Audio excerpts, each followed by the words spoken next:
Dalam nama Bapa dan Putra dan Roh Kudus. Amin.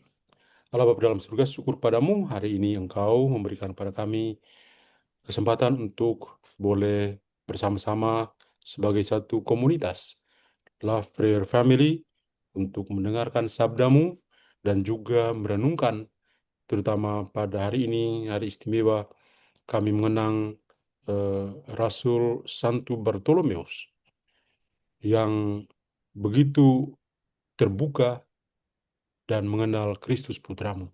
Semoga kami juga boleh belajar dari kehidupan Santo Bartolomeus untuk boleh menjadi semakin serupa dengan dia dalam mengikuti Yesus Kristus Putramu. Kami juga mohon semoga Engkau juga memberi berkat pada banyak orang yang sedang mencari Engkau, dan kiranya mereka bisa menjadi akrab dan bersatu dengan Engkau pula. Demi Kristus Tuhan dan pengantara kami. Amin. Dalam nama Bapa dan Putra dan Roh Kudus. Amin.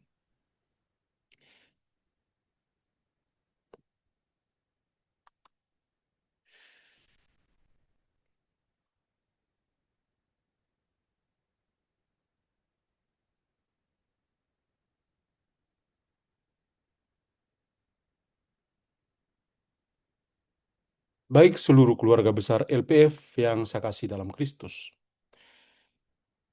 Hari ini sebagaimana dalam doa pembukaan kita mendengar bersama, kita mengenang Santo Bartolomeus atau yang juga dikenal dengan nama lain Nathanael. Sosok orang kudus ini memang sangat menginspirasi kita pada hari ini, terutama dalam pesiarahan kehidupan kita sebagai pengikut Kristus.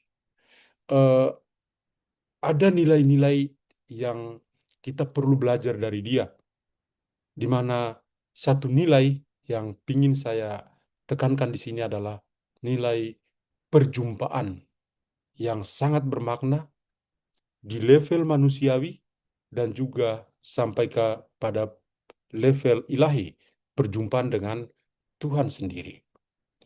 Maka kalau kita bicara tentang perjumpaan yang bermakna, sambil kita memandang gambar ini, ya, ini perjumpaan antara Yesus dan dua calon muridnya yang pertama,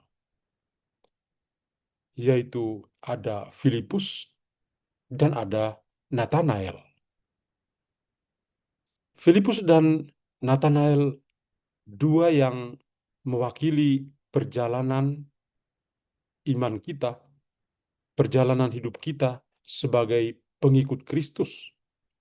Dan saya mengatakan ini sebagai sebuah perjumpaan antara Nathanael dengan Filipus sebagai sebuah perjumpaan yang sangat bermakna, tapi juga mereka berdua sama-sama berjumpa dengan Yesus sebagai Tuhan, yang juga menjadi perjumpaan yang bermakna.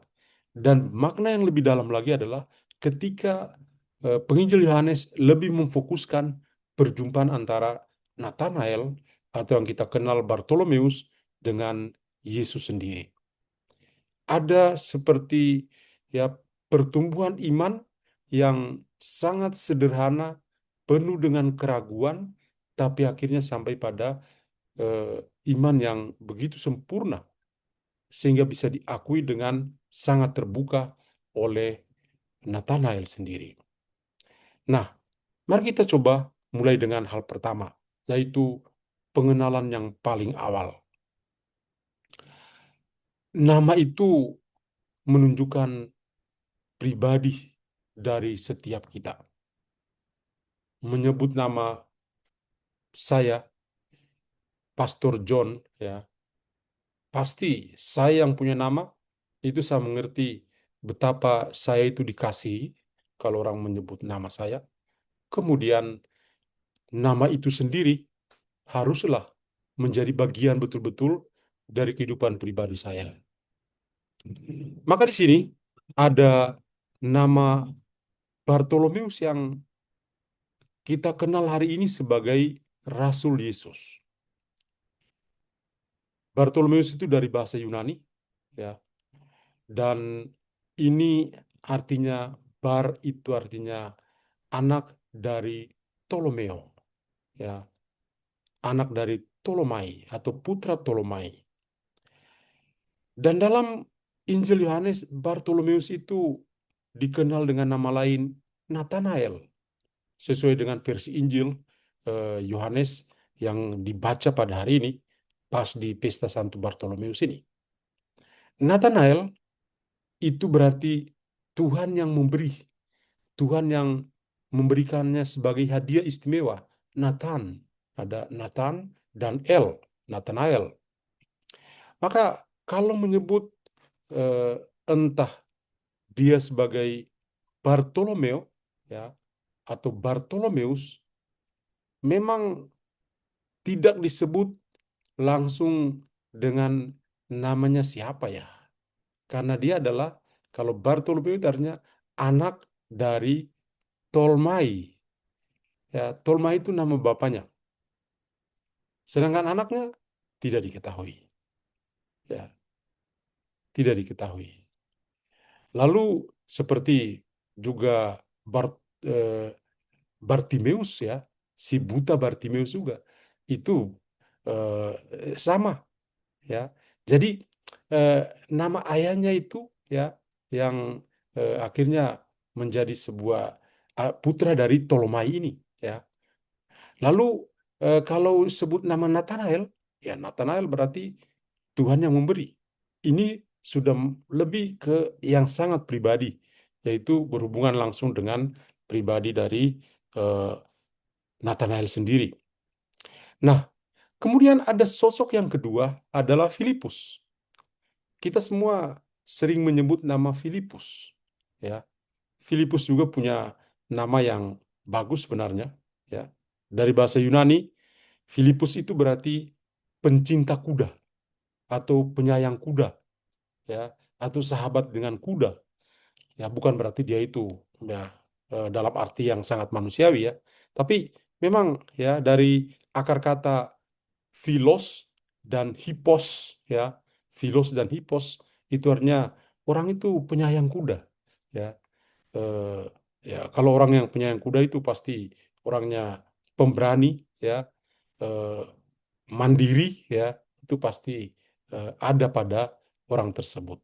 Nah, dua orang, yaitu Filipus dan Bartolomeus, mereka dua berjumpa, dan perjumpaan mereka ini sangat indah, ya. Perjumpaan ini indah dan punya makna yang sangat dalam. Nah, kita akan melihat yang pertama, perjumpaan di antara mereka berdua, yaitu antara Filipus yang kiranya dia yang sedang berdiri ini, dan Bartolomeus atau Nathanael, dia yang sedang duduk di bawah pohon ara. Nah, dimulai dengan perkataan ini, sekali peristiwa. Ini kata yang ada dalam Injil Yohanes, sekali peristiwa. Jadi ada suatu kesempatan yang sangat jelas pasti, ya, sangat jelas. Ada kesempatan, ada eh, satu peristiwa di mana terjadilah pertemuan atau perjumpaan antara Filipus dan Nathanael atau dengan Bartolomeus ini. Nah, perjumpaan ini sangat bermakna di antara dua pribadi, Filipus dan Nathanael, atau antara Filipus dan Bartolomeus, karena mereka bisa punya waktu, boleh dikatakan punya quality time untuk coba berbicara sesuatu yang baru bagi mereka.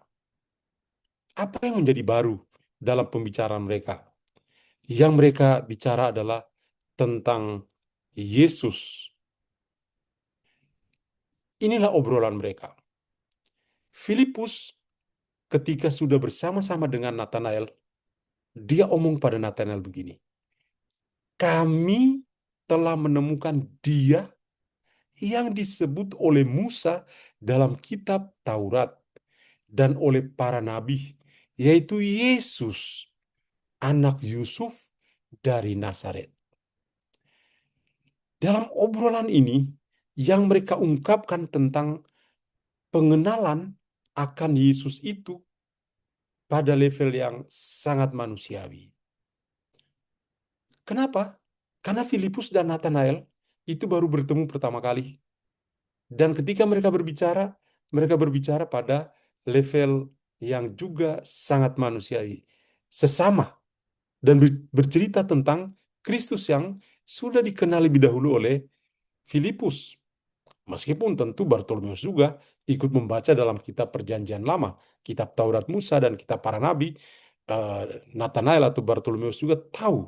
Tapi kali ini Filipus mengatakan kami, ya, artinya bahwa Filipus tidak sendirian, tapi dia bersama teman-temannya itu sudah lebih dulu punya kontak, punya kedekatan dengan Yesus yang pada saat itu sudah mulai dikenal. Maka dia mengatakan kami telah menemukan, ya, dia. Jadi tidak hanya bukan seperti barang hilang lalu dicari ditemukan, tidak, tapi bahwa sudah ada perjumpaan. Kami sudah bertemu, ya, dengan dia yang sudah dikatakan dalam kitab Perjanjian Lama. Dia itu adalah Yesus, anak Yusuf dari Nazaret. Jadi sekali lagi, pengenalan yang paling awal, paling dasar. Nah, perjumpaan berupa obrolan tentang Yesus dan juga pengenalan pada level yang sangat manusiawi ini, maka yang mereka ungkapkan pula pun tentang Yesus itu juga dengan bahasa yang sangat sederhana. Yesus itu yang mereka kenal adalah anak Yusuf dari Nazaret. Menyebut juga dengan tempatnya, Nazaret. Wah, Nazaret. Nathanael itu seorang dari Kana, lebih dekat lagi ke Galilea. Jarak antara Kana dengan eh, Nazaret itu sekitar 8 kilometer atau sekitar 5 mil. Dan kalau ditempuh dengan kendaraan itu sekitar 15 sampai 20 menit. Bukan jalan yang rata. Harus dari Kana harus mendaki sampai di bukit baru turun ke Nazaret. Jadi itu sebabnya agak agak makan waktu. Apalagi kalau jalan kaki, saya perkirakan di sini sekitar 3 sampai 4 jam. Hmm.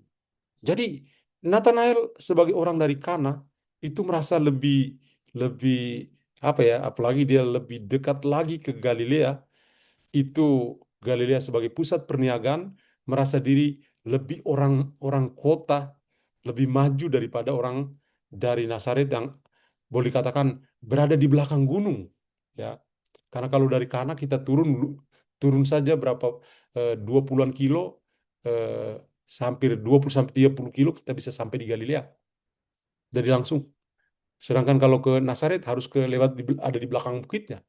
Jadi itu sebabnya mereka yang di depan bukit, bagi mereka depan bukit itu jauh lebih super, ya, lebih superior dibandingkan yang lain. Maka reaksi dari Nathanael, mungkinkah sesuatu yang baik itu datang dari Nazaret?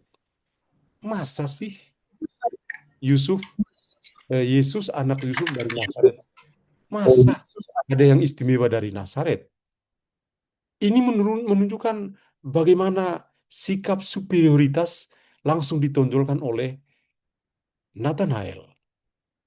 Sikap masa bodoh, skeptis, menganggap remeh yang lain itu langsung keluar dengan sendirinya. Ini hal yang memang sangat manusiawi. Apalagi ketika ini terjadi dialog atau obrolan antara Filipus dengan Nathanael. Mereka berdua. Jadi di antara mereka berdua pasti mulai berbicara satu sama lain. Oh, kok begitu ya? Masa sih Nazaret memang ada yang baik juga ya? Seperti itu. Dan hal yang sangat positif di sini adalah Filipus. Filipus itu sangat matang. Maka dia tidak ikut ramai atau langsung ikut berkomentar seperti anggapan dari Nathanael. Tapi dia hanya mengatakan, come and see. Mari dan lihatlah. Itulah obrolan eh, kedua saudara ini pada level yang sangat manusiawi. Dan sambil berjalan, mereka akhirnya bertemu dengan Yesus. Dan ketika bertemu dengan Yesus, sekarang kita lihat bagaimana reaksi Yesus. Tuhan Yesus ketika melihat kedua saudara ini datang, yaitu eh, Filipus dan Nathanael, Tuhan Yesus coba mengesampingkan Filipus.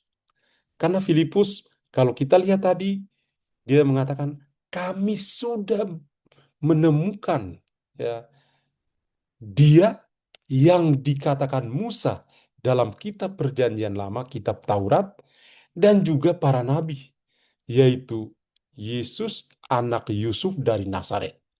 Artinya bahwa Filipus itu sudah kenal lebih banyak identitas dari Yesus.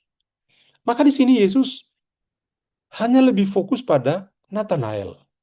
Ya, maka ia lalu melihat Nathanael, memandangnya, apalagi barusan Nathanael punya komentar, memang ada sesuatu yang baik datang dari Galilea. Maka Yesus memandang dia dan mengatakan, lihatlah, inilah seorang Israel sejati. Tidak ada kepalsuan di dalamnya. Yesus punya cara untuk mem- untuk eh, menegur ya, menegur Nathanael memang luar biasa. Cara Yesus menegurnya sekali lagi luar biasa. Dia bilang, wah, ketika eh, Nathanael bilang, memang ada sesuatu yang istimewa dari Nazaret. Lalu eh, cara Yesus juga dia mengatakan, ya, lihat, inilah seorang Israel sejati, tidak ada kepalsuan di dalamnya. Nathanael ketika dengar itu, dia juga manusia.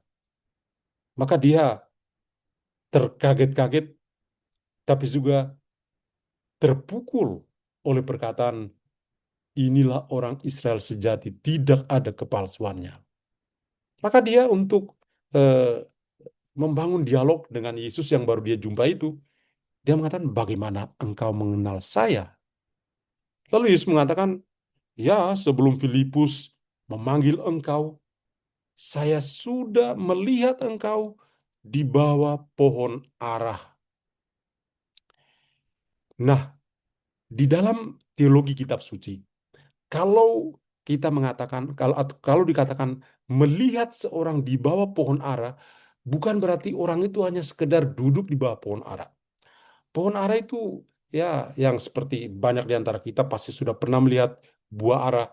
Ya, bukanlah ya kalau mau memilih saya akan memilih buah apel. Hmm. Tapi ini eh, Tuhan Yesus itu ketika lapar dan mau makan buah dari pohon ara, ternyata tidak berbuah, maka Tuhan juga mengutuk pohon ara. Ya. Pohon ara itu eh, tanaman yang juga salah satu jenis tanaman penting di Palestina atau di Tanah Suci. Tapi arti sebenarnya adalah bahwa duduk di bawah pohon ara itu berarti orang itu sedang duduk untuk mencari kebijaksanaan. Duduk dan mencari kebijaksanaan. Maka kalau dikatakan Nathanael itu duduk di bawah pohon ara dan sudah dilihat oleh Yesus sebelum diantar oleh Filipus untuk bertemu dengannya, maka kali ini ketika eh, bertemu dengan Yesus, Tuhan Yesus mau mengatakan pada Nathanael begini, ya, saya melihat Anda ada di bawah pohon ara mencari kebijaksanaan. Sekarang Anda bertemu dengan kebijaksanaan sejati. Yesus sebetulnya mau mengatakan seperti itu. Anda bertemu sekarang dengan sang kebijaksanaan sejati, yaitu Yesus sendiri. Ya, maka inilah yang membuat uh, Nathanael juga benar-benar semakin terheran-heran. Maka reaksi uh, dari perjumpaan kali ini bukan lagi perjumpaan level manusiawi, tapi menjadi perjumpaan level yang naik tingkat, ya, level perjumpaan dengan Tuhan dalam kasih sendiri. Maka Nathanael lalu mengatakan imannya atau mengungkapkan imannya, Rabi, guruku, engkau anak Allah, engkau raja orang Israel. Yesus mengatakan padanya bahwa dia adalah orang Israel sejati, tidak ada kepalsuannya. Lalu dijawab dengan bijak, kebijaksanaan baru yang dia terima dari Yesus sendiri sebenarnya. Rabi, guru kebijaksanaan adalah Rabi. Rabi, engkau anak Allah. Naik tingkat dari Yesus sebagai anak Yusuf dari Nazaret, sudah naik jadi anak Allah. Kemudian, engkau adalah raja orang Israel. Untuk mengatakan iya, apa yang Yesus katakan, engkau adalah orang Israel sejati, tidak ada kepalsuan. Ternyata sekarang dia menemukan Yesus sang kebijaksanaan sejati, dan dia bahkan mengatakan engkau adalah raja orang Israel. Maka ketika Yesus mendengar itu, maka terungkaplah perkataan yang sangat bagus dari Yesus untuk membuat iman dari Nathanael semakin bertumbuh, semakin berkembang. Dan Yesus mengatakan begini, karena aku berkata kepadamu, aku melihat engkau di bawah pohon ara, maka engkau percaya. Engkau akan melihat hal-hal yang lebih besar daripada itu. Sesungguhnya engkau akan melihat langit terbuka dan malaikat-malaikat akan turun naik kepada anak manusia. Nah, lihatlah ya. Kalau eh, pada hal yang pertama, ketika Yesus mengatakan pada Nathanael bahwa dia melihat eh, Nathanael duduk di bawah pohon ara, itu saja Nathanael sudah kaget dan terheran-heran dengan Yesus yang baru dia jumpai. Dan Yesus mengatakan, itu belum apa-apa. Anda akan melihat sesuatu yang jauh lebih dari itu, yaitu langit terbuka dan para malaikat akan naik turun atas anak manusia. Yesus mewahyukan kemuliaannya. Ya. Dia sungguh-sungguh Allah yang menunjukkan kemuliaannya di hadapan manusia. Dan para malaikat saja menyembah dia. Nah, lihatlah bahwa dari perjalanan iman Nathanael atau Bartolomeus ini sungguh luar biasa. Dari perjumpaannya dengan Filipus, sama-sama pada level manusiawi, kemudian Filipus perlahan-lahan membawa ya Nathanael dengan mengatakan, mari dan lihatlah.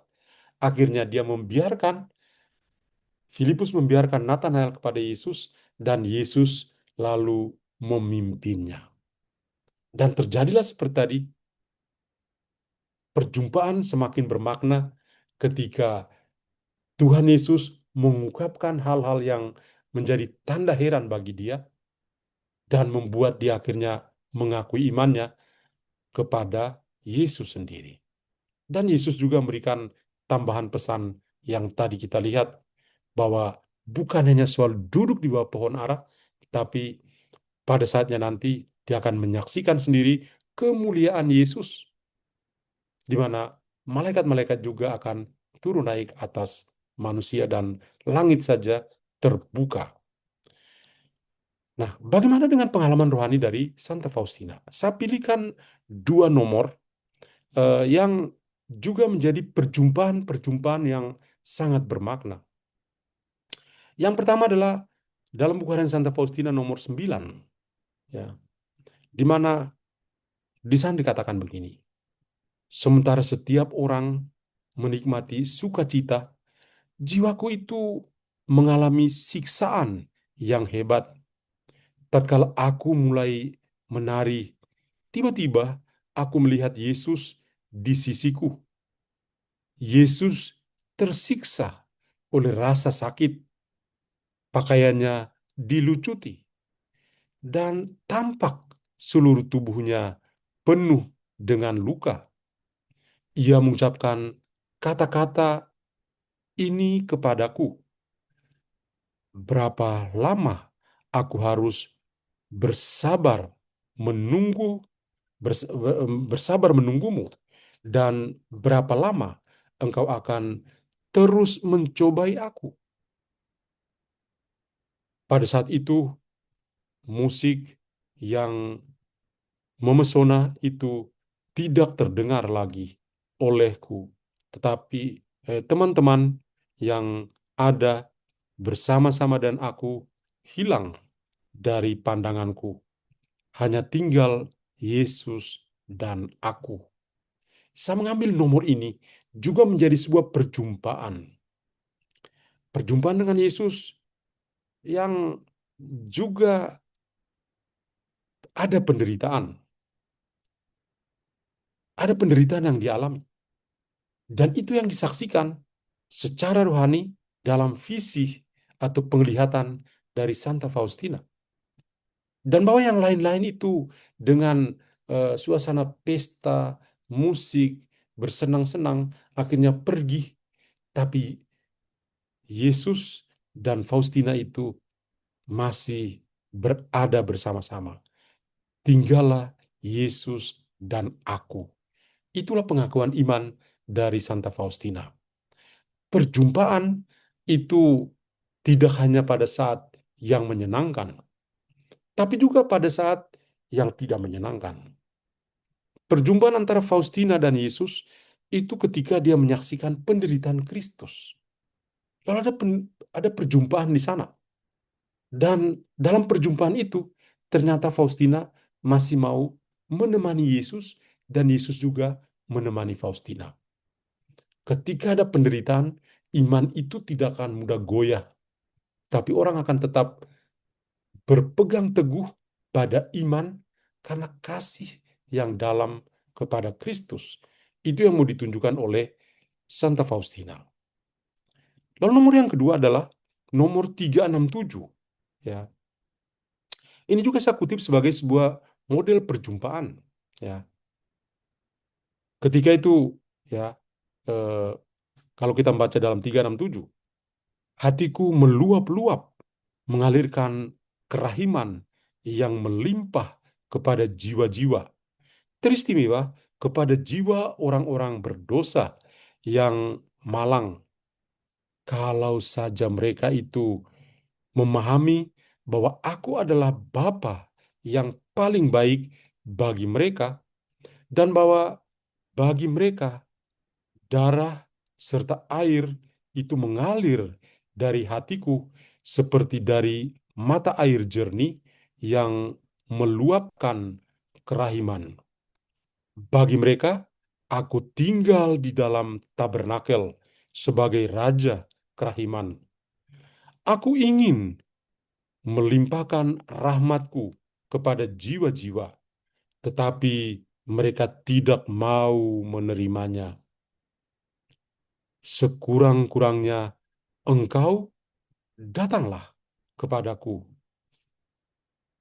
sesering mungkin dan ambillah rahmat-rahmat yang mereka tolak itu.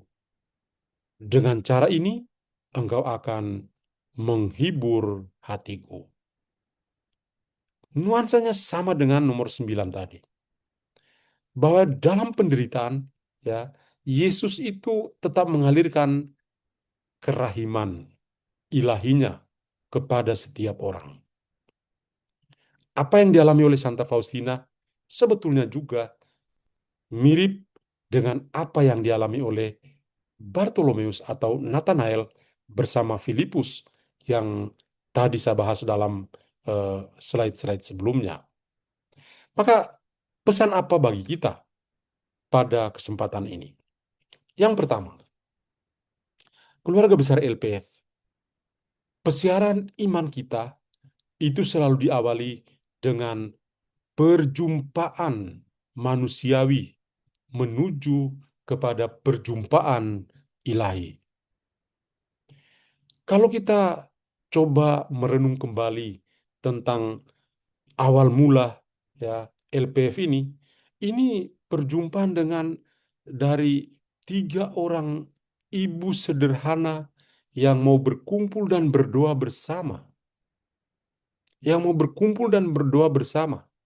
Dan karena Tuhan yang punya rencana, maka waktu boleh berlalu, tapi LPF itu tetap berjalan, tetap berkembang. Dari perjumpaan yang sangat manusiawi, tiga ibu yang sederhana, tapi akhirnya menjadi perjumpaan dengan Sang Ilahi. Kenapa? Karena kita isi dengan Tuhan. Tuhan yang menjadi nomor satu. Ya, kalau hanya alasan manusiawi, mungkin tidak ada lagi LPF. Ya, mungkin tidak ada kegiatan-kegiatan yang banyak. Ya, tapi kenapa? Ya, kenapa sampai begitu banyak orang itu mendengar LPF, mencintai LPF, mau berdoa bersama LPF? Itulah ada transformasi. Ya, transformasi dari pengalaman yang sangat manusiawi lalu perlahan menuju ke pengalaman yang sangat rohani. Saya katakan di sini dari perjumpaan yang sangat manusiawi menuju ke perjumpaan yang sangat ilahi. Salah satu contoh sederhana setelah doa tadi, ya, kita bisa menyaksikan sendiri, ya, bahwa inilah gerak, ya, kita tidak ada di satu tempat, tapi kita bergerak maju dari pengalaman manusiawi kita, ya, banyak orang yang kita doakan, ya, mungkin awalnya kita hanya bertemu eh, persahabatan yang sangat manusiawi, ya, tapi ketika kita bisa masuk dalam doa lalu menjadi sangat indah. Itulah perjumpaan manusiawi menuju ke perjumpaan yang ilahi. Lalu yang kedua, ada keraguan yang bisa berubah menjadi pengakuan iman. Nathanael itu mulai dengan keraguan. Memang ada sesuatu yang baik datang dari Galilea. Padahal Maria eh, datang bukan dari Galilea, sorry, datang dari Nazaret.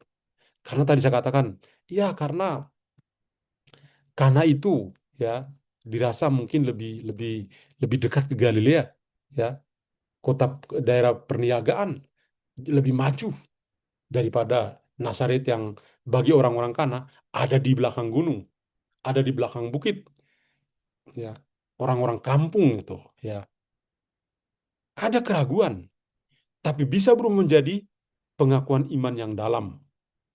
Kenapa? Itulah rencana Tuhan.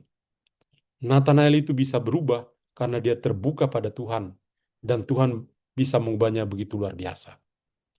Lalu yang terakhir adalah perjumpaan itu bermakna kalau ada kasih dan kejujuran. Ada kasih dan kejujuran. Kalau tanpa ada kasih dan kejujuran, perjumpaan itu sia-sia. Maka lihatlah bahwa ternyata pengalaman dari Nathanael itu menjadi pengalaman yang sangat indah bagi kita. Kita semua melewati, ya. Kalau kita boleh jujur juga dengan pengenalan kita pada Kristus, kita mengenal Kristus melalui orang-orang yang sederhana. Saya mengenal Tuhan Yesus melalui orang tua saya. Bapak dan mama saya bukan belajar teologi yang tinggi-tinggi seperti saya, ya. Tapi dari mereka bisa membuat saya punya iman menjadi kuat sehingga saya bisa menjadi seorang imam. Dari level yang sangat manusiawi itu membuat saya akhirnya mengenal Tuhan lebih dalam lagi dan menjadi imamnya. Itulah perjalanan iman kita masing-masing. Maka perjalanan iman Nathanael itu adalah perjalanan iman kita. Filipus itu luar biasa. Dia, mari dan lihat ya, mengantar Nathanael dan membiarkan Nathanael bersama Tuhan. Tuhan fokus pada Nathanael. Dan akhirnya Nathanael itu benar-benar berubah. Benar-benar berubah. Kita juga bisa berubah kalau kita sungguh terbuka kepada Tuhan. Marilah berdoa. Bapa dalam surga, kami bersyukur padamu. Pesiaran iman kami luar biasa. Kami mulai dengan pengalaman-pengalaman kami yang sangat sederhana. seperti yang dialami oleh Nathanael. Kami juga kadang-kadang menjadi ragu dalam hidup kami, ragu dalam iman kami, seperti Nathanael. Tapi Nathanael itu adalah anugerah atau pemberian dari Engkau sendiri, dari Allah sendiri. Maka dia sungguh berubah secara total. Maka kami juga mohon semoga Engkau juga mengubah hati kami yang keras menjadi hati yang lembut, mengubah keraguan-raguan iman kami untuk menjadi semakin terbuka dan tulus kepadamu. Terima kasih Tuhan, namamu kami puji, kini dan sepanjang masa. Amin. Tuhan bersamamu Dan dan bersamamu. bersamamu. Semoga Allah yang Maha Kuasa memberkati saudara sekalian, Bapa dan Putra dan Roh Kudus. Amin. Amin. Terima kasih.